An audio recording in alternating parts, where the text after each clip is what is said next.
Kandinsky. I was born in 1866 in Russia, and for my first 30 years of life I studied law and even taught law. But I always loved to paint, I always loved to draw, and I love music. I played the cello and the piano.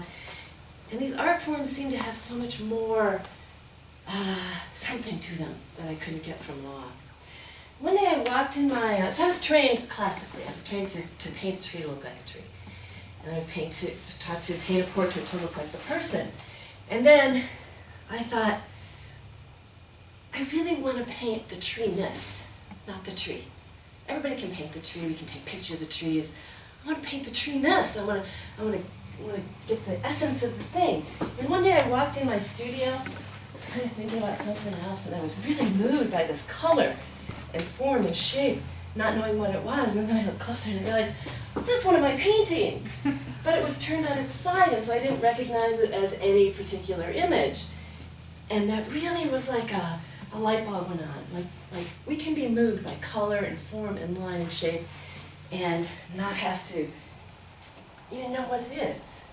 So this painting, I went to a classical concert with my buddies from the Blue Rider group, the art group, the Franz Marc, and those guys. This was a Schoenberg concert. And I came back and I just had to paint the concert.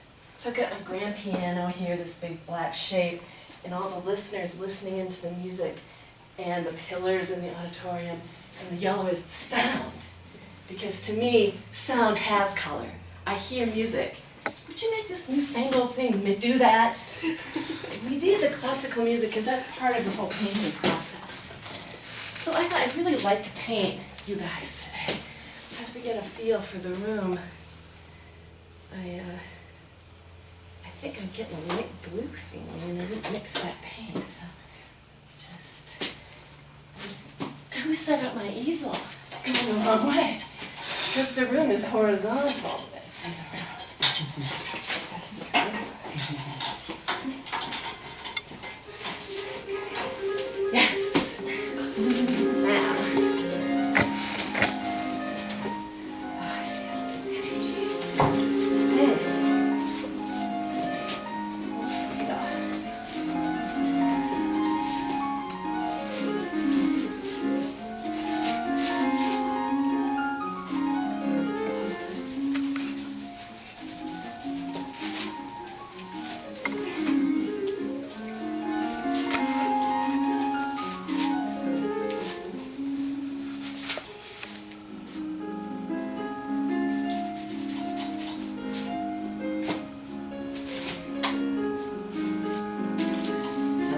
Music, I don't get some great yellows in here.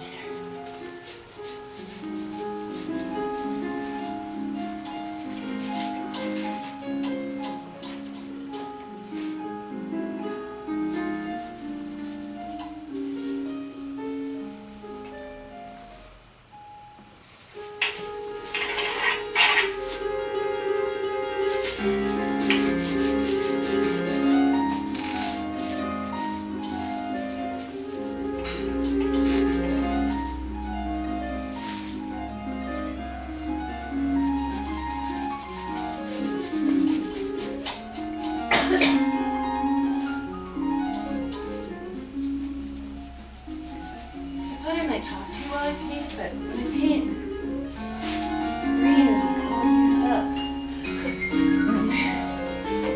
Words aren't coming.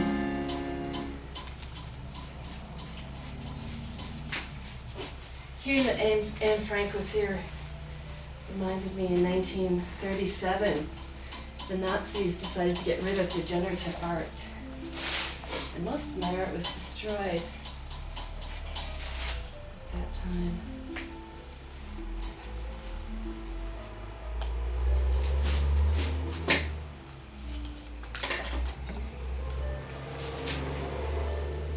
Do you hear the softness of this music right now?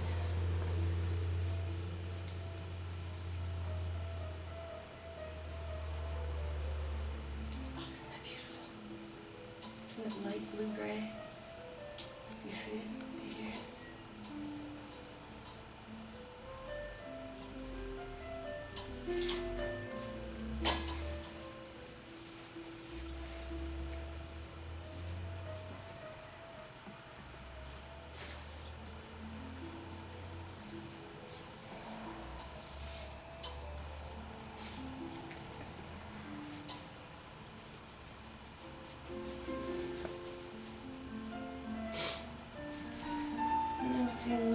vibrations between all the figures in this room.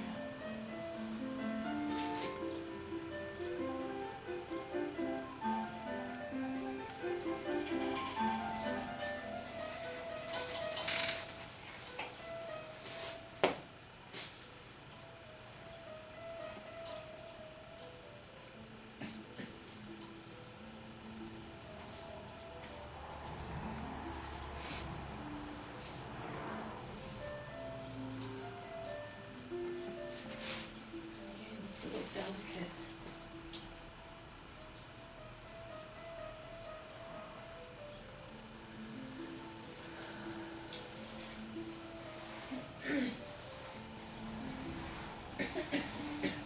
So to me, there are all these different levels of reality.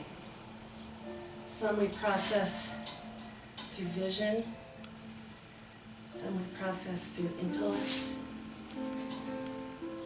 and some we process through hearing. And I vacillate back and forth.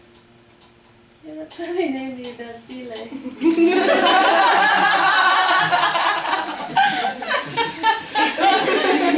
I like to know all these different realities.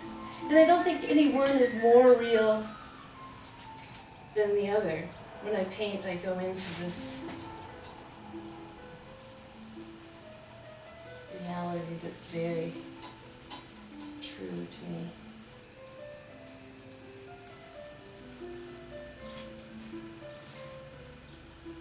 It's very dark in this room. And I think that's coming through in this painting. Do you see the gray air in this room? There's not sunlight.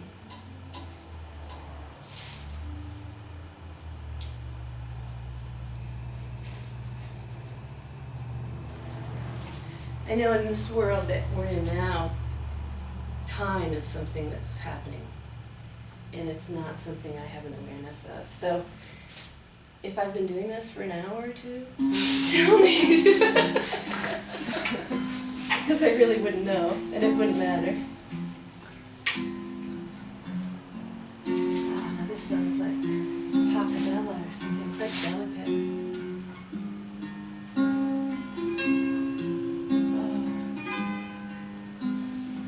Do you see that music?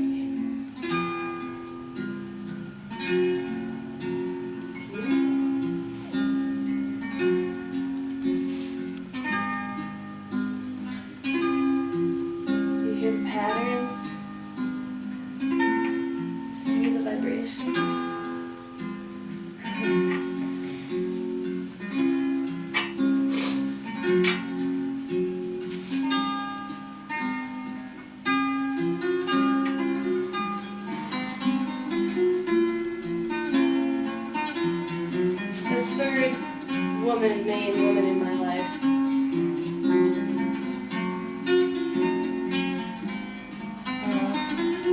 Cared a lot about what I was doing, and after I died, she went to Pompadour's in Paris to that family and said, "These are important works that my husband did, and I would like you to make sure that people know about them." And a lot of work in keeping my paintings alive. And then I wrote the book, Spiritual, I forgot what it's called, it was a long time ago, but Spiritual and Art. And I think it was an important thing for artists studying to know that it goes so far beyond the technique of knowing how to mix colors.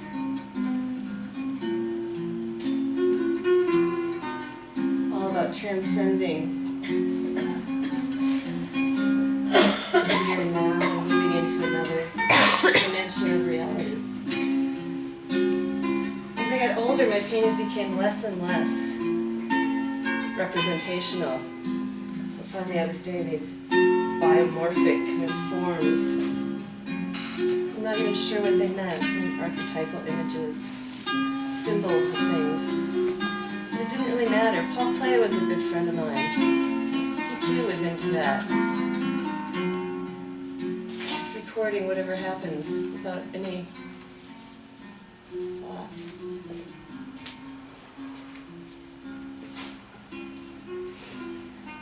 Just kind of feeling like it's time for me to go. So I'm going to trust that, even though I could be way early or way late, doesn't really matter.